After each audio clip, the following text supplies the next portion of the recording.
Well,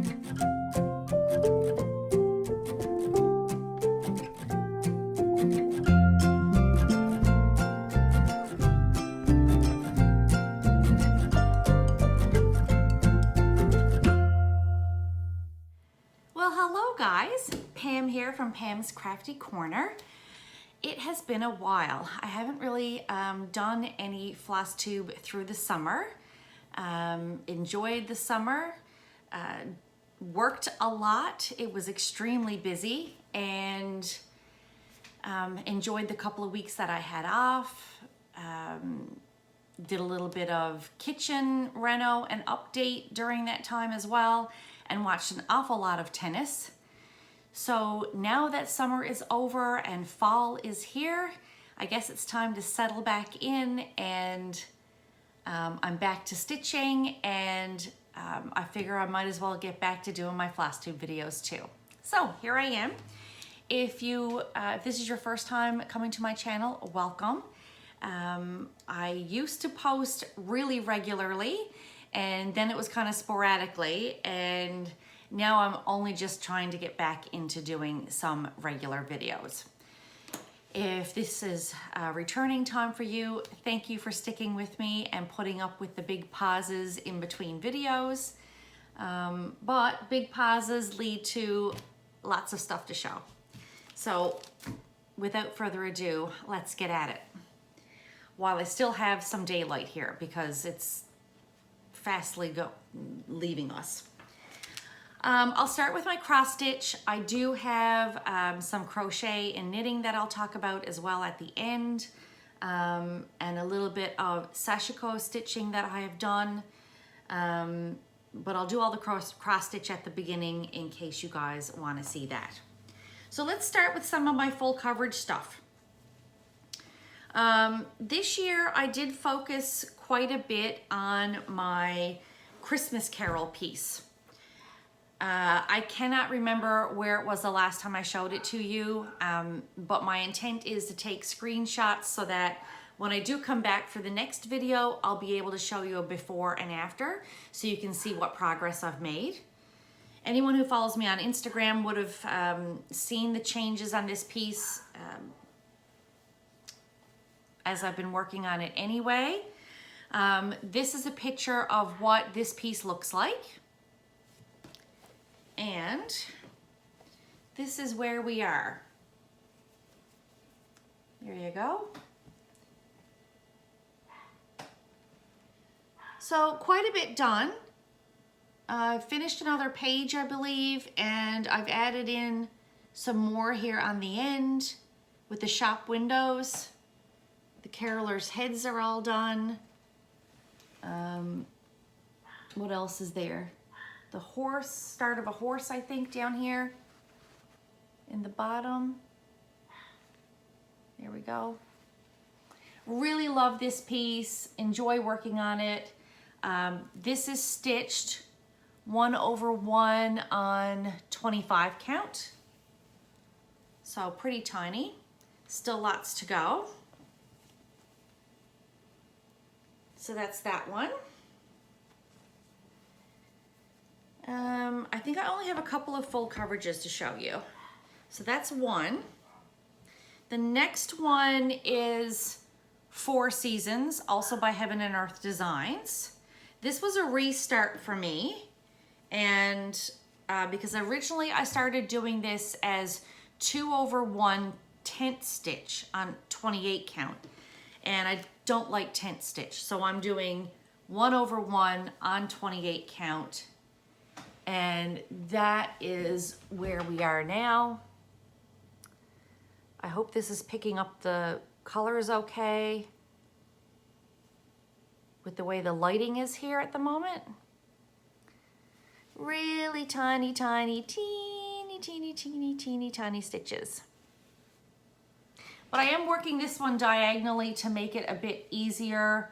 I find with the 28 count, if I'm stitching all over a page, it gets harder to see the stitches that are missing in between. I don't know if you can see it there. There's a few stitches missing in between. So now what I'm doing is I'm working in diagonal rows. Which way does this go? This way, I guess. So I'm working in diagonal rows down this way. It just makes it easier to see where the stitches are missing in that row. Yeah, there we go. Okay, so that's Four Seasons by Heaven and Earth Designs. Love that. What other full coverage piece was I working on? Now this, I think this one was a new start for me this year, but I don't remember when I showed it last. So this is another Heaven and Earth Designs piece. I forget the name of it. I think it's called Night Cafe. But I was craving something with a lot of bright colors. And boy, oh boy, this piece has it. Hang on, let me move my needle minder.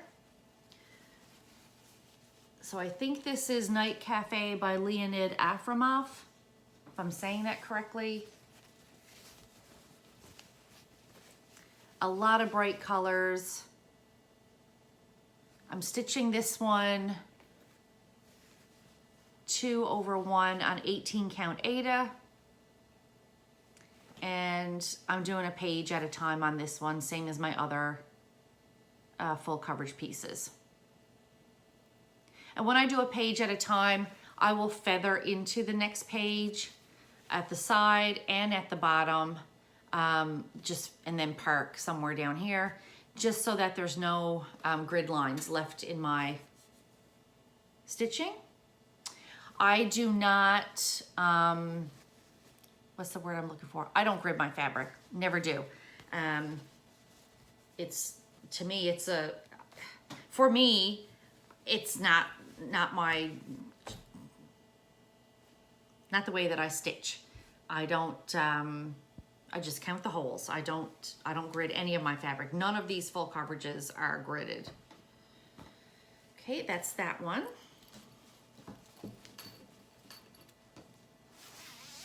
So I think that's it for the full coverage pieces.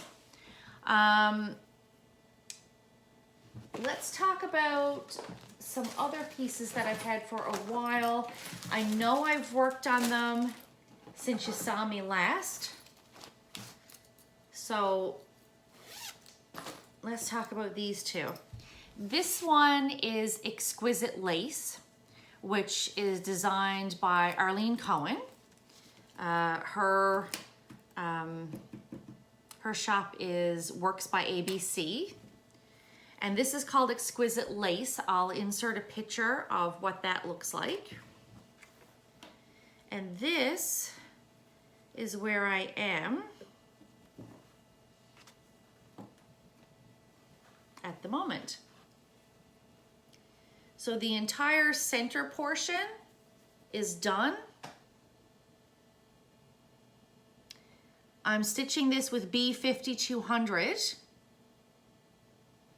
and it's being stitched on a smoky or pearl gray. I started this at Stitch North a couple of years ago. And that's where I am.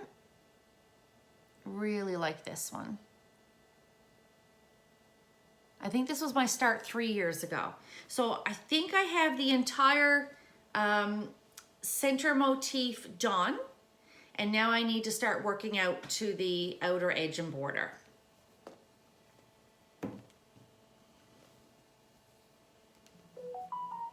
Oh, another phone going off there. The next one was another Stitch North start, but this was Stitch North 2 years ago, not this year, but the year before. This is a piece that came out in the Gift of Stitching magazine. It's called the Double Dutch Sampler, designed by Sampler Cove Designs by Diane Jordan. It's called Double Dutch. It's a paper pattern. I have the PDFs of all of these Gift of Stitching magazines, and this one was in issue 17 from June of 2007. Now, I am not using the called for colors for this. What I did was, while I was at Stitch North, I picked up, I think this is, I don't even know what kind of fabric this is. Hang on. Do I have it written down in here?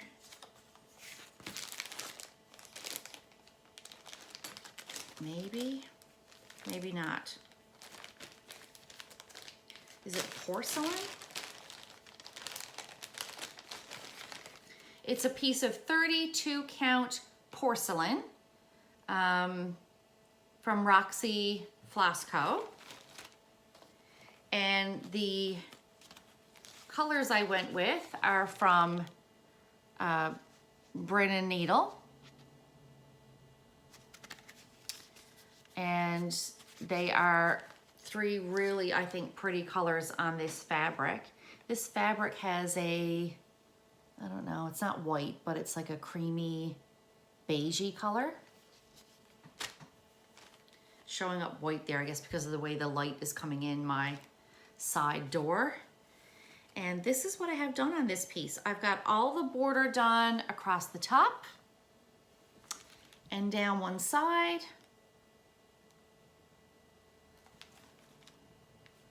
And I just love this. I'm stitching it 1/2 on the 32 count. And I wouldn't call these specialty stitches, but there's back stitching there.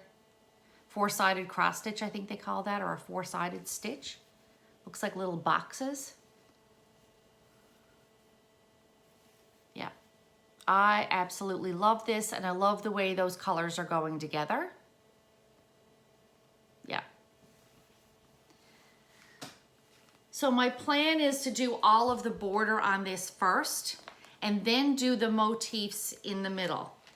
I'm 99% sure that I have enough enough yardage of the floss to do the entire thing. But I would hate to get this done and then, you know, partway through find out I don't have enough for the border or something. So I figure if I do all of the border first and then start with the larger motifs in the design, if I do run out of one of these colors, I can probably color match something that's close. I don't know if Brennan Needle still have these colors. They're Yule, Wreck House, and Samhain. But even still, the dye lots might be slightly different, even if they do have them. So if that happens, I can always sub out a color and use that for some of the motifs in the center without having to have the border have a different color in the border.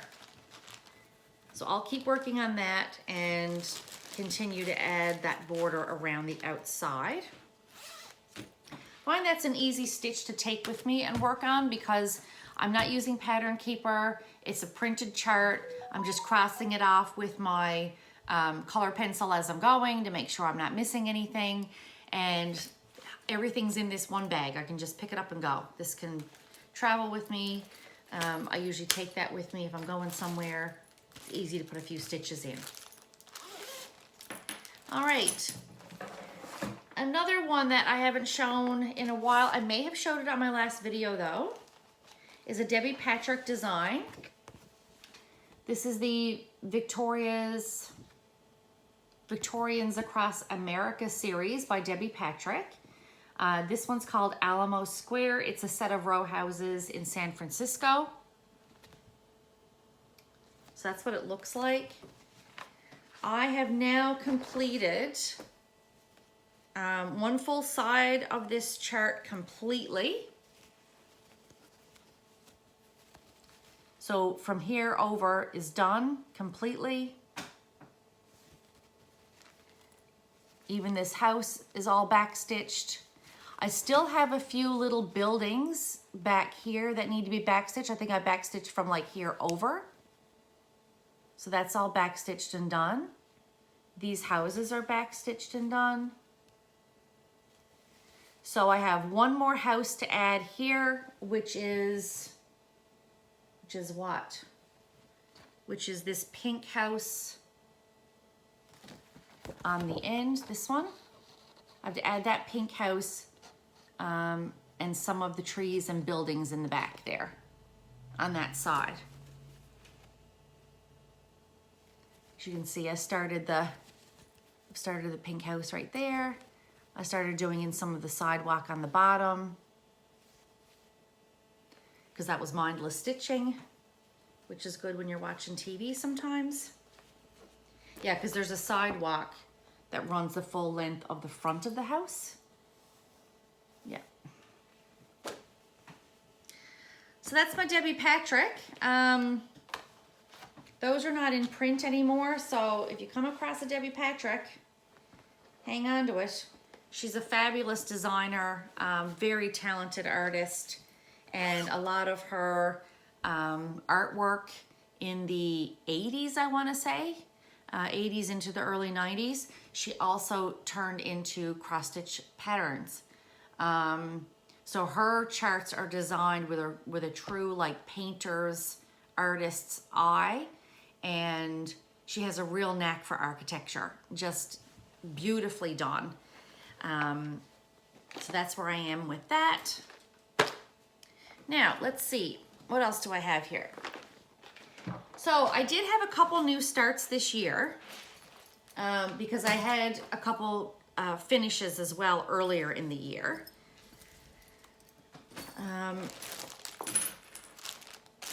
This one I started at Stitch North this year. This is Fancy and ABC by Modern Folk Embroidery. I bought this beautiful red fabric, just vibrant Christmas red fabric, while I was in Australia visiting Ali. And it is huge. Like, it is literally like a sheet. This is going to be a very big piece when it's done, because I'm stitching it on 32 count over 2, which is the equivalent of 16 count Aida. And I'm doing it 2 over 2. Now, I'm doing it on this crimson, this bright red, but the white I'm using is not B5200. It's 3865, which is, I think, like a winter white. So not quite as in your face, although it is showing up very white there, but I think it's the glare from the window. Yeah, it's very, very lovely, and I cannot wait. So I've finished the center motif right across from edge to edge, and I'm now working down. So that's new since you would have seen it last. And I'll just pull this out and work on it bit by bit, like every other piece I've got, and get to a point on it, and then decide to put it away and pick it up again another time. So that was a start at Stitch North for me this year.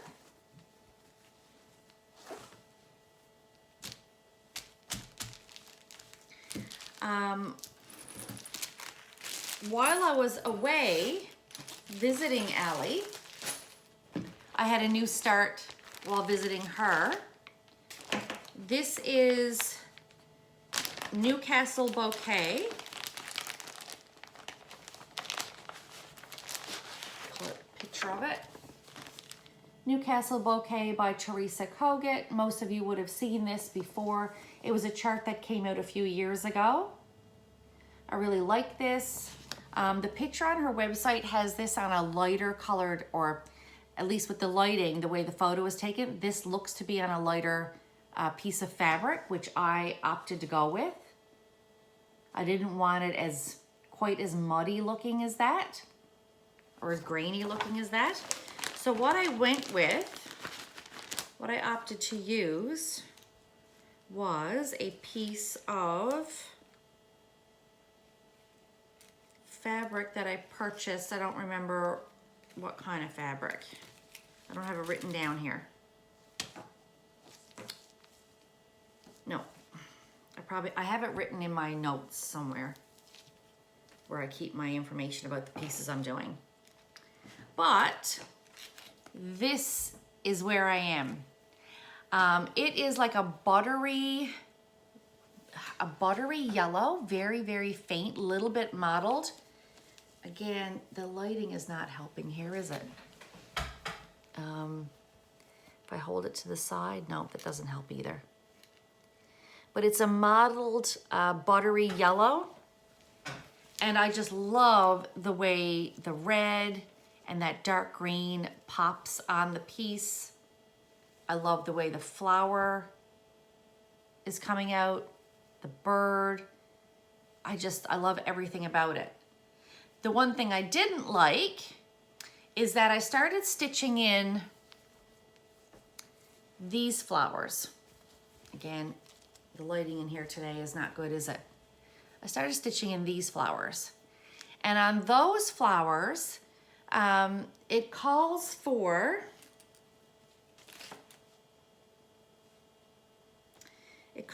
this color, which is almost the same identical color as the fabric. So when I stitched the flower in with this, it wasn't standing out, you couldn't see it. Then I thought, well, maybe I could back stitch the flower, but the chart itself doesn't call for any back stitching. So I decided to change it to this darker or muted gold tone, which I think still plays very well with the greens and the browns and the reds. It's almost more the tone of the fabric in the original photo, right? So I substituted out the, whatever this was, I think it was 739, and I substituted it with 676, which is like a golden color. So this is what it was charted for, and this is what I've subbed it to. Yeah. So there you go. But I just love this piece. I've always liked it, and now that I'm stitching it, I think it's coming out really well. I'm very pleased with it. Okay, next, so I started this while I was visiting Allie, and then while I was on vacation, at one point this summer, while the kids were gone and I was home, hubby was on a trip to New Brunswick to visit his mom. He took a motorcycle trip to New Brunswick. While he was doing that, and I was home here twiddling my thumbs. This is before I decided I was going to revamp my kitchen. I got it in my head that, because I saw somebody post about this online. I know who it was Barb from Stitch Brat on Instagram. She posted a picture of Strawberry Thief that she was working on. And every time I see her post this, I keep saying, oh, I really want to make that. I really want to start that. I don't think I have a colored picture of it here. I'll insert a picture of it. Actually, I do have the colored picture, but I got it folded over. You can't really see the top of it, but there it is. Strawberry Thief. This is a William Morris design, or a version of a William Morris design called Strawberry Thief. And I was like, I want to start that. Have to start it. I need it, want it, all the things. So what I did was I had some 16 count Aida here at the house. And I said, oh my gosh, I'm gonna dye the Aida. So I dyed the Aida this lovely dark navy color. And I picked out all the threads for it. And I think even the blue, I think it looks great against this fabric, right? Even the reds with that fabric. So here we go. So this is my start on Strawberry Thief. And I worked on this for a solid week while I was on vacation watching Wimbledon tennis. And this is where I am. And I think it's turning out lovely. So I don't need to stitch any of the background, although you could. This is charted as that you can stitch the background, or you can just stitch the motifs. So I'm not stitching the background. I'm keeping it that navy blue, and I'm just stitching in everything else. I love this cornflower blue against the navy fabric. I love the greens against it. I just, you know, the buttery yellows. Yeah, I am loving this piece. So I got a lot done during that week that I was watching tennis and on vacation. It is a joy to work on. And because it's 16 count, even though it's dark fabric, it's not hard to work on. I don't find it hard to work on. I'm stitching it 2/1 on the 16 count. So the stitches are nice and neat. Yeah, really lovely. So that is all my cross stitch talk. That is everything I've worked on, I think, since the last video.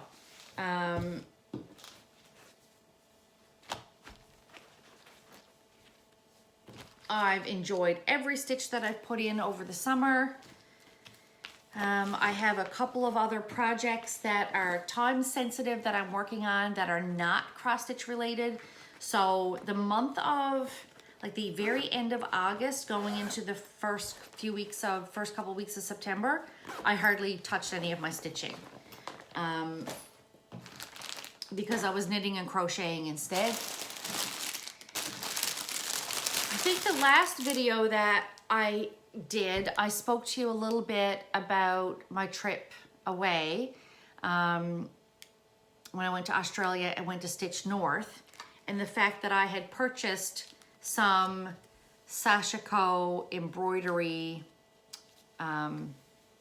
panels to work on. Well, this is what I've stitched so far on those. Because I can't remember if I actually showed these or not. These are just beginner panels. This is just waste material I put on the ends to keep them from fraying. So I've worked and embroidered in 4 different patterns, beginner patterns on this piece. And I'm using the blue, traditional blue Sashiko thread on this cream colored fabric. Right? And that's one. This is another one.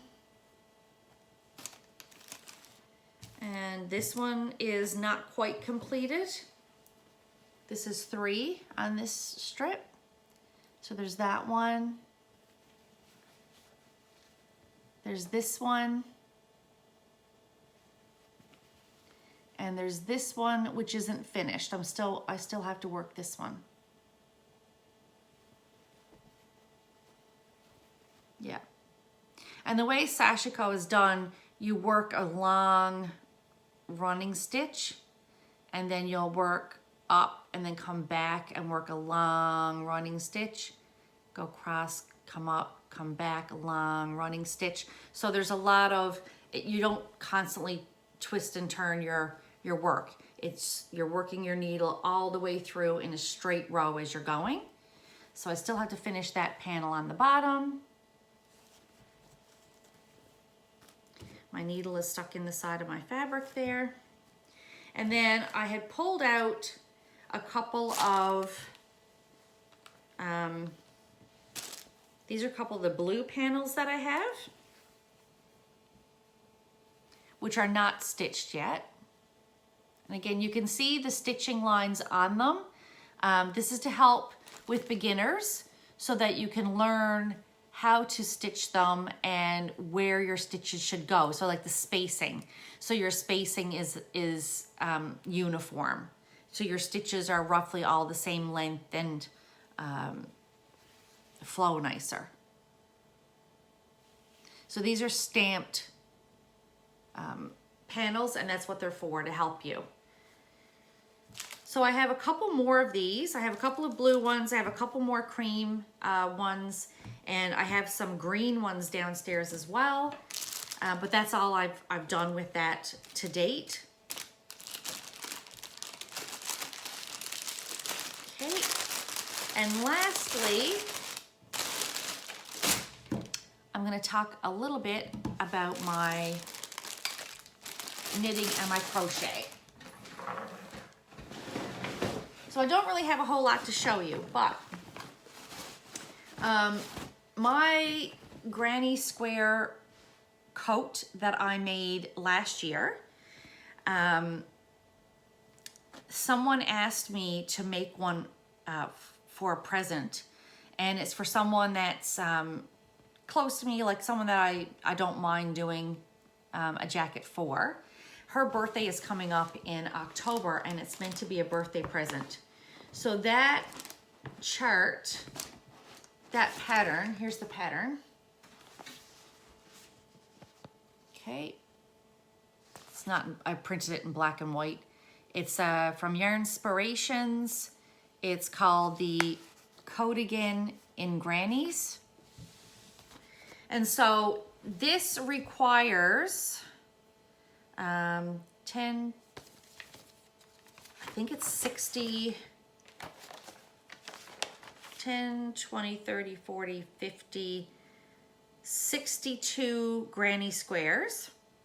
And then you arrange them and crochet them together so that you have this black band running in between all of your crochet squares.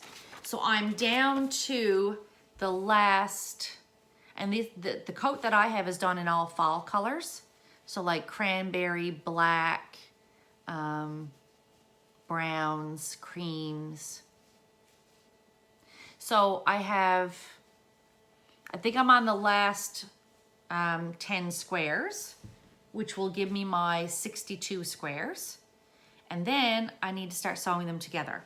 So I have all of these done. They're not all in this bag. This is my yarn. I've been working on them at work in my downtime. So they start out as a circle, and then the way you add in the corners turns them into a square. Oh, that's backwards. Show you the back of the work instead of the front. There you go, that's the front. And so I will put these together with black yarn. So that's the granny squares. So that will be finished in maybe a week, week and a half. And then I have to give it to the lady for the present. The other project I'm knitting instead of crocheting, this is a piece that someone at work had purchased, like wool. So she had all the real wool and she had the pattern, but she has really bad, I guess, tendonitis and joint issues and stuff, and has not been able to knit this sweater herself. The sweater, I think, is called I think it's a Sirdar sweater, S-I-R-D-A-R, or S-I-D-A-R. S-I-R-D-I-R, I think it is. Anyway, it's full of cables. And she asked me if I would knit this sweater because she's had this stuff for so long and has not been able to knit the sweater herself. And I felt kind of bad. And I said, yes, I will knit the sweater for you.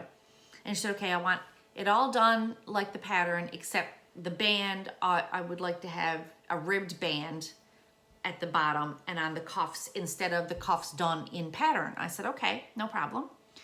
So she dropped this stuff off to work and I had a look at it, and it is all cabling, like all cables, except for the band she wants done and a few stitches like in between where the cables are. I have never knit anything with cables before in my life. So I said, this is going to be a challenge. So I picked it up and started working a test piece and started using a cable needle. And I was like, okay, this is not too hard. It's time consuming because I have to knit it slowly. Using the cable needle slows me down. And not only that, because it's the first time I've knit with cables, I'm trying to be very careful about my gauge to make sure my stitches are even and the right size, and I'm not pulling too tightly and all this sort of stuff. So this is the back of the sweater. Okay, the back of the sweater is done. There you go. If I can hold it out. So that's the back, the sweater back. It's curled on the edges, of course, right now because it's not attached to anything. But that's the sweater back, right? It's all cables and twists. And then there's some kind of pebbling going on in the centers of these. These are twists. These are cables. These are more twists. Then there's twists on the outside of this one, and cables in the middle. So the whole thing is cabled. So this is the back of the sweater. I'm really pleased with it. I think my stitches look okay. I don't think there's any wonkiness going on there. I'm pleased with it. You know, so if this was the back up to your shoulders, you know, this kind of thing, right? There you go. I'm now in the middle of knitting the front, and I have the band done, which I'm doing as a 2x2 rib, which actually works out really well because, I don't know if you can see that, when you do the 2x2 rib, it actually meets up with these cables really nicely. It looks like it was meant to have a 2x2 rib. So, yeah. So I think I have about this much done of the front. Like I've got the band done and maybe the first diagonal done. So as soon as I have that granny square cardigan finished, I will finished, I will go back to doing this one. I just have the stitches on the top here for the neck kept on a waist thread, so I can pick those up when I have to sew it together. Because this sweater is done in 4 pieces. It's done in a front, back, 2 sleeves, and then you knit the neckband on after you have it all sewn together. So that's where I am. That is all of my crafts that I have to talk about at the moment. Again, it's been a very busy summer, but a good summer. We had, well, good summer in that, you know, it was hot, and I enjoyed my time off from work. I enjoyed the projects that I was working on. I managed to get some renovations done, facelift, if you will, done in my kitchen, which I really needed to do and I was happy to do.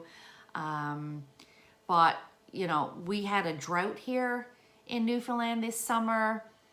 The longest period I think we've ever had with no rain. And everything, I don't know if you know much about Newfoundland, but the coastline of the province is well populated.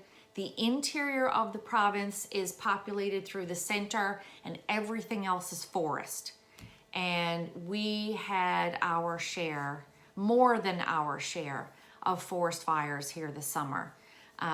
people displaced from homes and evacuated, and you know, a lot of people in a lot of small communities had nothing to return to.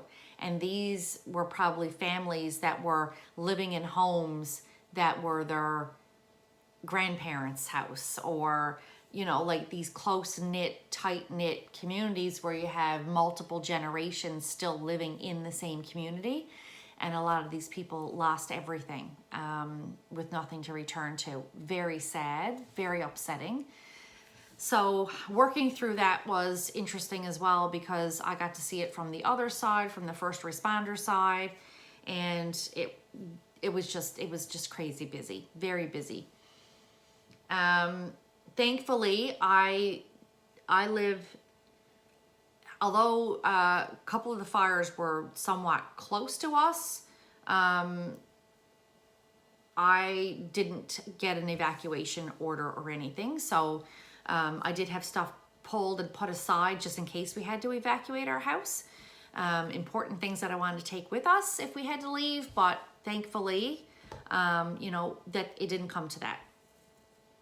And yeah, I mean, so it was a busy summer.